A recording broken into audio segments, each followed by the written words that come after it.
She used my credit card to buy her ex a gift. I made one call and everything changed.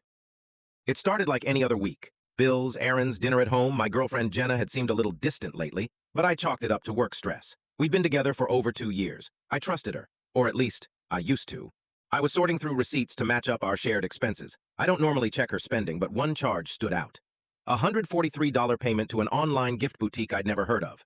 That wasn't the weird part. The weird part was the receipt was under my credit card. I stared at it for a moment. Maybe she forgot she used my card. It happens, right? But when I asked her casually that night about the charge, her answer hit me like a truck. "Oh, that, yeah. My ex got sick. I sent him a little care package." I blinked. "You, what?" She looked me straight in the eye and said, "It's called being a good person. You should try it." I didn't even know what to say. She didn't ask, didn't tell me, just used my card for her ex. And the smug way she said it, like I was the one being unreasonable. I felt the air shift. I didn't yell, I didn't argue, I just nodded slowly and walked away. The next morning, I called my credit card company.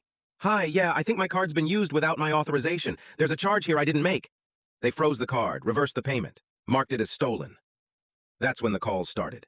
Jenna must have gotten declined at her favorite cafe or online store, because suddenly I had 6 missed calls, then 12, then 32, all within a few hours. I didn't answer a single one, but I wasn't done. I checked our shared Amazon login. Sure enough, she'd been using it to send little things to that same address. Books, snacks, even cologne. I forwarded the receipts to myself, then changed the password. I blocked her from the Wi-Fi, from my streaming accounts, from everything I'd let her use while living with me rent-free. She didn't even notice until the next day. She came home flustered, waving her phone. "Why can't I get into anything? Did you block me?" I stared at her calmly. "You mean the way you blocked me from making decisions about my own money?"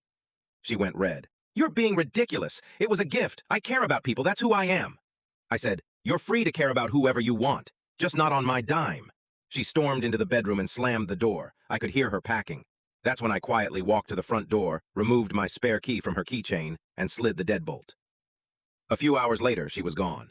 I thought that was the end of it, but drama doesn't end just because you shut a door. 2 days later, I got a message from a mutual friend. Apparently, Jenna had been going around saying I financially manipulated her and used credit control to punish her kindness. Kindness? I sent the mutual friend screenshots of the receipts, of the card reversal, of the messages Jenna had left begging for access to her Netflix profile. She stopped defending her after that. But the kicker? 2 weeks later, I got a message from Jenna's ex, the sick one. He said, "Hey, just wanted to thank you for the gift box. Jenna said it was from both of you." That's when I laughed. I laughed so hard I had to sit down. She didn't even take credit for her own stunt. She used me to look generous. So I told him the truth. "Glad you liked it. I had no idea it was from me until I found the receipt." He didn't reply, but I heard from another friend that